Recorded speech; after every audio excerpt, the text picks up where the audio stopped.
একটু চিন্তা করে দেখুন, যদি আপনাকে এমন একটা চাকরির ইন্টারভিউ কেউ অফার করে যেখানে আপনি প্রতি মাসে 58 কোটি টাকা পাবেন, তাহলে আপনি কি করবেন? হ্যাঁ, আজকের গল্পটা এরকমই। এই 8জন ক্যান্ডিডেট এমন একটা পরীক্ষা দিতে এসেছে যেখানে টিকে থাকতে পারলে তারা প্রতি মাসে $5 মিলিয়ন চাকরি পাবে, যেটা বাংলা টাকায় অলমোস্ট 58 কোটি টাকার সমান। তবে এই পরীক্ষাটা কোনো সাধারণ পরীক্ষা না, এই পরীক্ষাটাও বেশ চ্যালেঞ্জিং একটা পরীক্ষা। কর্তৃপক্ষ তাদেরকে জানিয়ে দেয় এখানে কিছু রুল আছে, এগুলো ভঙ্গ করার সাথে সাথে তাদের পরীক্ষা বাতিল করে দেওয়া হবে। রুল নাম্বার 1, কেউ এখানকার গার্ড অথবা কর্তৃপক্ষের সাথে কোন প্রকার কথাবার্তা অথবা যোগাযোগ করতে পারবে না। রুল নাম্বার 2, কেউ নিজের এক্সাম পেপার নষ্ট করতে পারবে না। আর রুল নাম্বার 3, কেউ পরীক্ষা শেষ না করে এই রুম থেকে বেরও হতে পারবে না। এটা বলেই লোকটা তাদেরকে জিজ্ঞাসা করে যে আর কোনো সমস্যা আছে কিনা, কিন্তু কেউই আসলে কোনো কথা বলে না, কারণ রুল অনুযায়ী কেউ কর্তৃপক্ষের সাথে কোনো কথা বলতে পারবে না। যদি বলে তাহলেই তাকে পরীক্ষা হল থেকে বের করে দেওয়া হবে। তারপর ওখানে একটা 80 মিনিটের টাইমার অন করে দিয়ে লোকটা চলে যায়। তাদের পরীক্ষা ওই 80 মিনিট পূর্ণ হওয়ার সাথে সাথে শেষ হয়ে যাবে। তারপর সবাই খেয়াল করে তাদের আনসার শিটে কোনো কিছুই লেখা নেই, এটা সম্পূর্ণ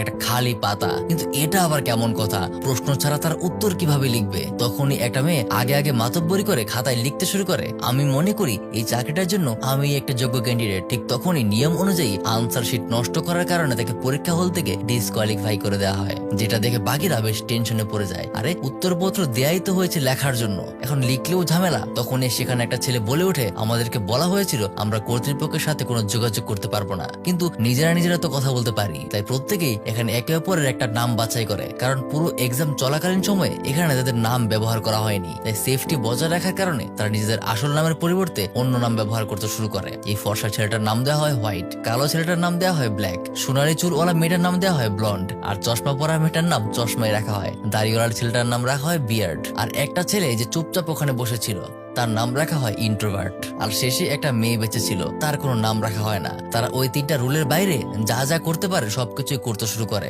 তখন ওই নাম ছাড়া মেয়েটা বলে ওঠে, হয়তোবা এই আনসার শিটের মধ্যে প্রশ্নটা স্বাভাবিক আলোতে দেখা যাবে না, সম্ভবত এটা কোনো ইউভি রশ্মির আন্ডারে দেখা যেতে পারে। তখন একজন দেখতে পায় তাদের রুমের নর্মাল লাইটের পরিবর্তে এমন কিছু লাইট লাগানো আছে যেটা অন্য ধরনের, কিন্তু সেগুলো কিভাবে অন করতে হয় তারা সেটা জানে না। তাই তারা সবাই মিলে ডিসিশন নেয় রুমে থাকা প্রত্যেকটা সাদা লাইট ভেঙে ফেলবে, এবং সাথে সাথে তাই করে, যার কারণে তখনই লুকিয়ে থাকা সেই নীল লাইট গুলো জ্বলে ওঠে। তারপর তারা প্রত্যেকেই নিজেদের আনসার শিট ওই লাইটের সামনে নিয়ে ধরে, কিন্তু এতেও কোনো লাভ হয় না, তাতেও কিছুই দেখা যাচ্ছে না। তারপর হোয়াইট ছেলেটা বলে তাদের মধ্যে থেকে ডিসকোয়ালিফাইড হয়ে যাওয়া মেয়েটার আনসার শিট হাতে নেয়, আর সেখানে পেন্সিল ঘষতে শুরু করে, কারণ নিয়মে বলা আছে তার নিজের আনসার শিট নষ্ট করতে পারবে না, কিন্তু অন্যটার তো নষ্ট করতে পারবে। এই কারণে তারা সেটার উপর এক্সপেরিমেন্ট করতে থাকে, কিন্তু এতেও কোনো লাভ হয় না। তারা পেপারটাকে 4 টুকরো করে ওখানে গিয়ে এক কোনায় সেটার উপর প্রস্রাব করে দেয়। তারা ভেবেছিল হয়তোবা পানিতে ভেজালে এর ভেতরে কোন লেখা দেখা যেতে পারে, কিন্তু তাতেও আসলে কোনো কাজ হয় না। তারপর তারা প্রত্যেকে ওখানে একটা ফায়ার অ্যালার্ম দেখতে পায়। তারা মনে করে হয়তোবা ফায়ার অ্যালার্ম থেকে পানির বদলে কোনো বিশেষ কেমিক্যাল বের হবে, যেটার মাঝে কাগজ ভেজালে তারা আনসার দেখতে পাবে। তাই নাম ছাড়া মেয়েটা ধীরে ধীরে সেই গার্ডের পকেট থেকে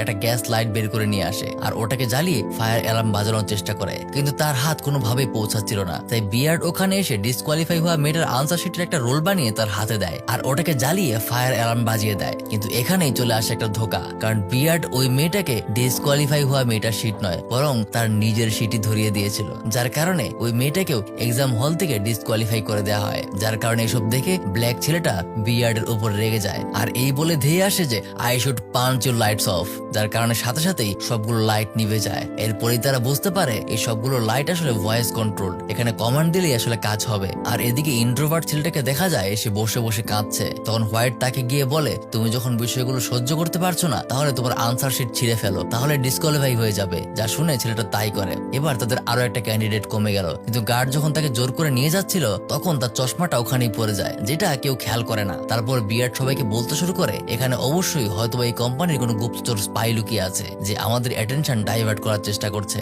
আর সেখানে তার নজর পড়ে চশমাওয়ালা মেয়েটার উপর। বিয়ার্ড তাকে বারবার জিজ্ঞাসা করে, তুমি এখন পর্যন্ত অনেকবার আমাদের ডাইভার্ট করার চেষ্টা করছো, সত্যি করে বলো কোম্পানির সাথে তোমার সম্পর্ক কি? তখন মেয়েটা প্রথমে কিছু না বললেও জানায় সত্যি সত্যি সে নাকি এখানে পরীক্ষা দিতে আসেনি, বরং কোম্পানি তাকে অল্প কিছু তথ্য জানিয়ে এখানে পাঠিয়েছে, যেন সে এই পরীক্ষাটাকে তাদের প্ল্যানিং অনুযায়ী সামনে এগিয়ে নিয়ে যেতে পারে। অর্থাৎ বাস্তবে এখানে ক্যান্ডিডেটের সংখ্যা ছিল মাত্র 7 জন। যে ঘটনার পর কাজ শেষ হয়ে যাওয়ার কারণে সে ইচ্ছে করে ক্যামেরার সামনে গিয়ে কর্তৃপক্ষের সাথে যোগাযোগ করার চেষ্টা করে, যার কারণে গার্ড তাকে বাইরে বের করে দেয়। কিন্তু এই ঘটনায় সম্ভবত হোয়াইট এই পরীক্ষার সমাধান পেয়ে গেছে, তাই সে সোজা গার্ডের দিকে দৌড় শুরু করে। আর তখনই ব্ল্যাক তাকে আটকায়। তাকে সরিয়ে ব্ল্যাক গার্ডের পকেট থেকে বন্দুকটা বের করে হোয়াইটকে হুমকি দিতে শুরু করে, যেন সে কি বুঝতে পেরেছে এটা তাকে বলে দেয়। হোয়াইট বলে আসলে এখানে কোনো প্রশ্ন নেই, বরং এই চাকরিটা পেতে হলে যে ক্যান্ডিডেট একদম শেষ পর্যন্ত টিকে থাকতে পারবে তাকেই আসলে কোয়ালিফাই করা হবে, বাকিদেরকে ডিসকোয়ালিফাই করে দেওয়া হবে।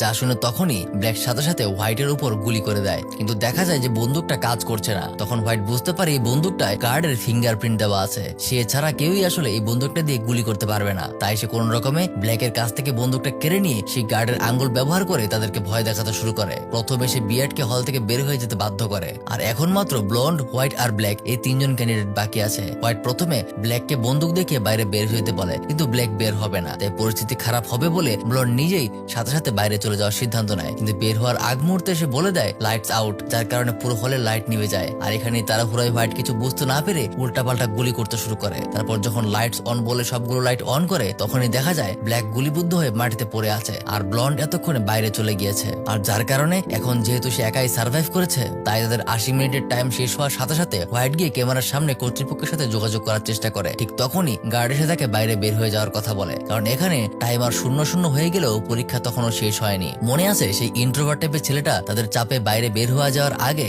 ঘড়ির টাইমারটা কিছুটা ফাস্ট করে দিয়েছিল, অর্থাৎ এখনো এক্সামের কয়েক মিনিট বাকি আছে। আর অবাক করার বিষয় হলো লাইটস অফ হওয়ার পরেও ব্লন্ড আসলে পুরোপুরি বাইরে যায়নি, বরং সে এক পা রুমের ভেতরেই রেখেছিল। তাই অফিসিয়ালি সে এখনো রুমের ভিতরেই আছে। তার মানে শুধুমাত্র ব্লন্ড আর ব্ল্যাকই বাকি ছিল। আর সার্ভাইভ করাটা এই পরীক্ষার একমাত্র সমাধান না। ব্লন্ড ওখানে সেই ইন্ট্রোভার্ট লোকটার ভেঙে যাওয়া চশমাটা দেখতে পায়, আর চশমাটার গ্লাস দিয়ে যখন সে আনসার শিটের দিকে তাকায়, তখন দেখতে পায় সেখানে কোয়েশ্চেন নাম্বার 1 লেখা। আর সাথে সাথেই সময় শেষ হলে ওখানে এক্সাম কর্তৃপক্ষ তার আনসার জানতে চলে আসে, যেখানে ব্লন্ড জানায় আনসার ইজ নো।